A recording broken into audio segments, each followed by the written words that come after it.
Hey everyone, welcome to Talk to Me Tuesday. It's Tuesday, December 7th, 2010. Coming to you today from my living room instead of my sewing room because we did a little decorating this weekend, as you can see, and I thought it'd be fun to sit in front of my Christmas tree this year and show you guys my show and tell. I've been really busy the last couple of weeks, probably busier than usual because last week I had my bee came to my house, so I did a lot of cleaning and getting ready for that. And which was it's always fun. That is my real life craft therapy every other week. I don't think I can live without those ladies. They really mean a lot to me.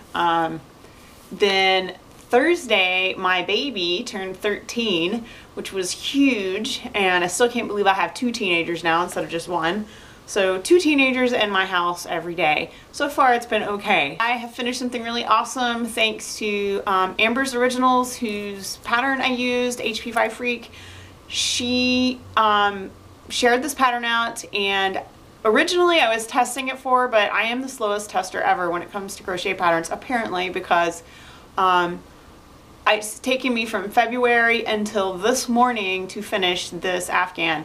I love the pattern. It's not a hard pattern at all. I don't know why it took me so long. I just kept putting it down and working on other stuff and putting it down. I kept going back to it. I didn't leave it for very long, but I would do like 2 or 3 rows and then I would have a massive project I needed to work on. So it was sort of a comfort thing to be able to go to and know I had this project, but now it's done.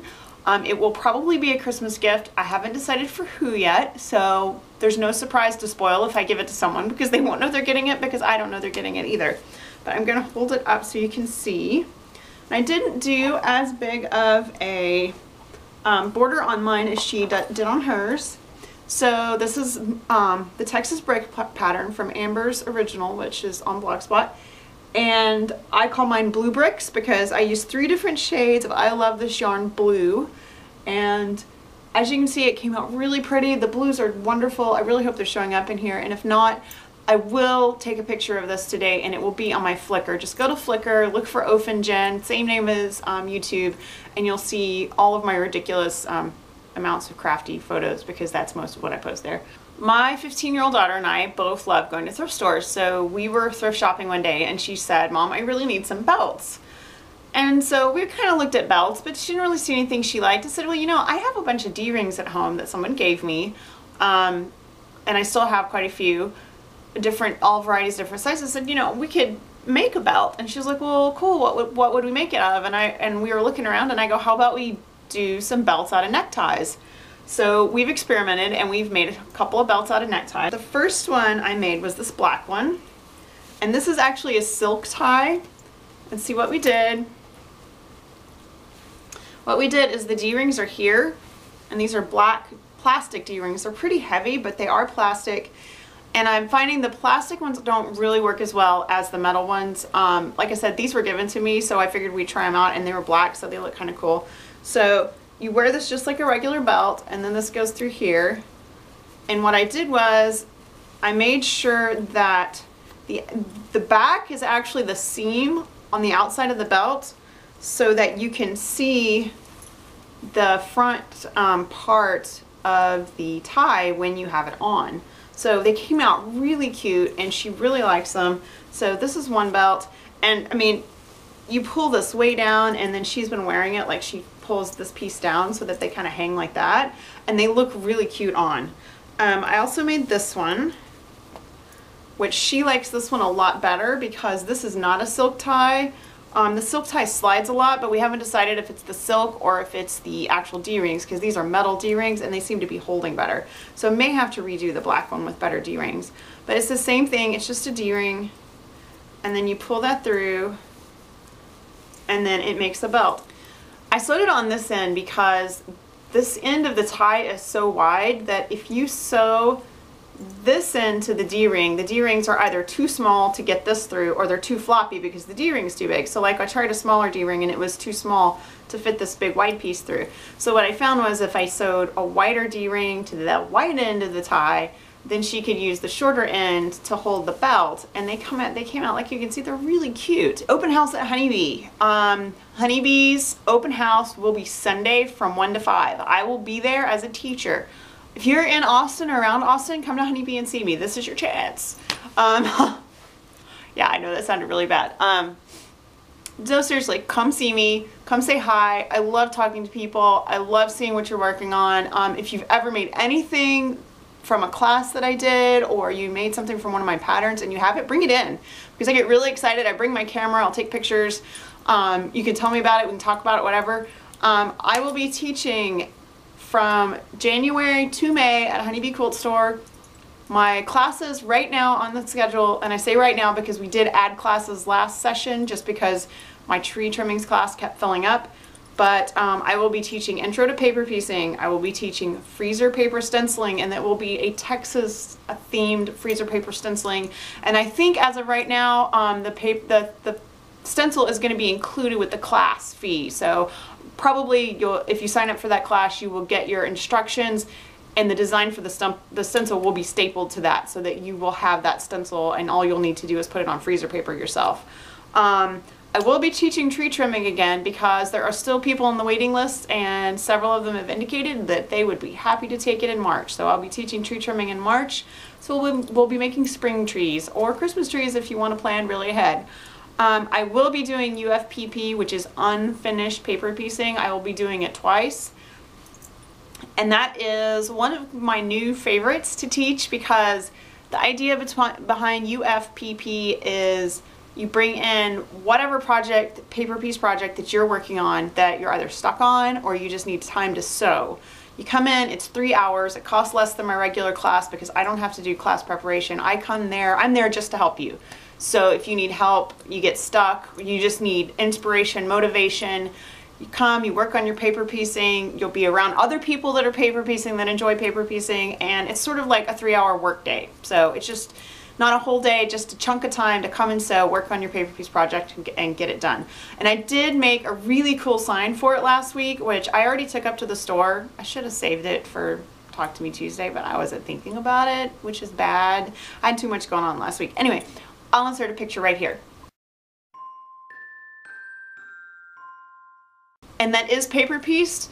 The text was printed on a piece of white cotton fabric.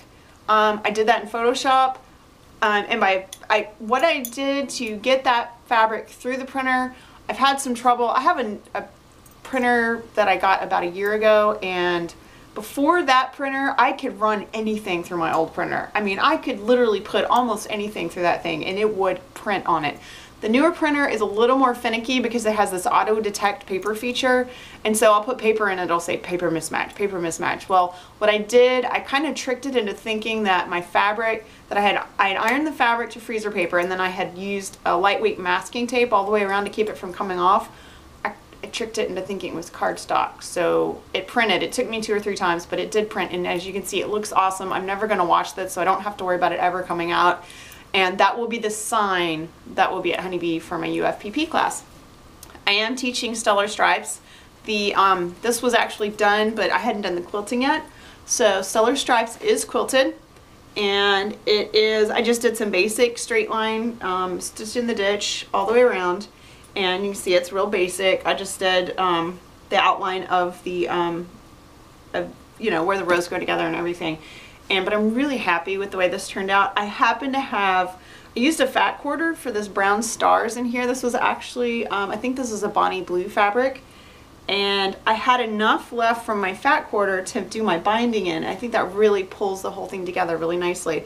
But what I really want to focus on in this class is doing scrappy, scrappy, scrappy. We'll be chain piecing our paper piece stuff. This entire thing can be done chain pieced. You can pre-cut all the pieces, chain piece all of them, put the whole thing together, and it can be done in like 3 or 4 hours. So of course when we get to talking in classes, 3 or 4 hours could turn into longer, but my goal in my classes is to get you well enough on your way on a project so that if you're not done, you only have an hour or 2 left to sew, that you can go home and finish it up and you're done. I don't want to overwhelm anyone. I want them to feel like they've accomplished something in my classes, and I also want them to have a good time because I love paper piecing, and I think most of the people that have taken my classes, they get that. They understand that I really enjoy it, so I want you to enjoy it too. Something that I say in all of my classes is quilting is a hobby. If you're not having a good time, then you need to change the way you're doing it. There's something that's not fitting for you, do it a different way.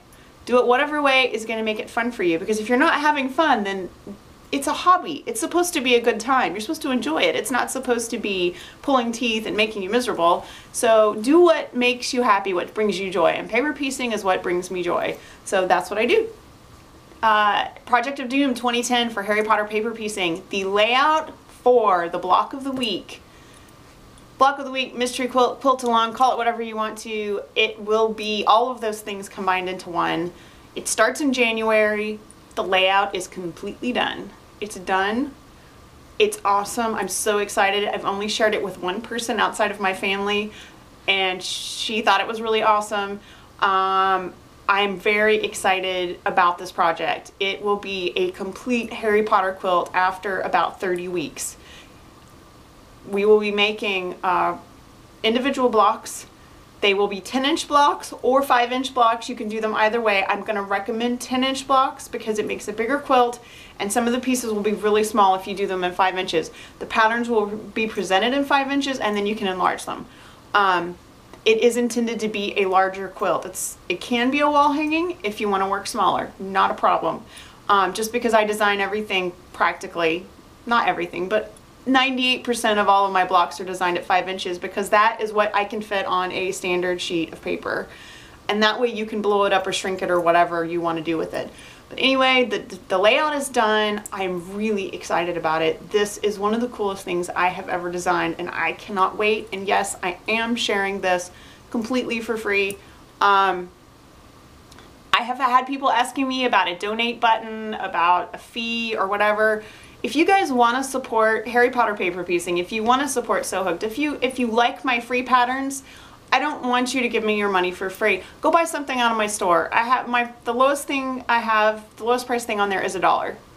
If you really want to contribute, just buy something. I really don't want you to give me your money without getting something in return. So even if maybe you have a friend that might like the pattern, if you buy a $6 pattern for a friend of yours and give it to them, and that's good. That makes me happy. It thrills me.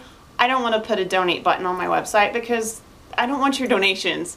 I want your joy and your happiness and your enthusiasm. And if you want to buy something to support the store, then that makes me really happy. All that money goes to my personal business. Nobody else gets any of it. It's all comes to me, and right now all of it is going right back into being able to design more stuff to share with you guys.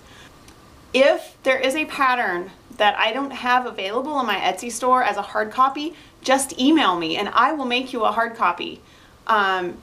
It's all me. I'm the one that does everything. So if you say you want Wingless Worm and it's not available as a hard copy, just email me, and for the same price as the PDF version, I will make you a hard copy. You will have to pay shipping, but I'll make you a hard copy. I'll put it in an envelope and I will mail it to you. I'll even write you a note on there if you want. But it's all available, it's all flexible, and I will work with you, whatever you want to do. But like I said, no donation button, because that is just so not my style. I just can't do that to you guys. Last thing, UFO challenge. Don't forget, UFO challenge, work on your UFO. So says she who has not touched her challenge since she showed it to you last time.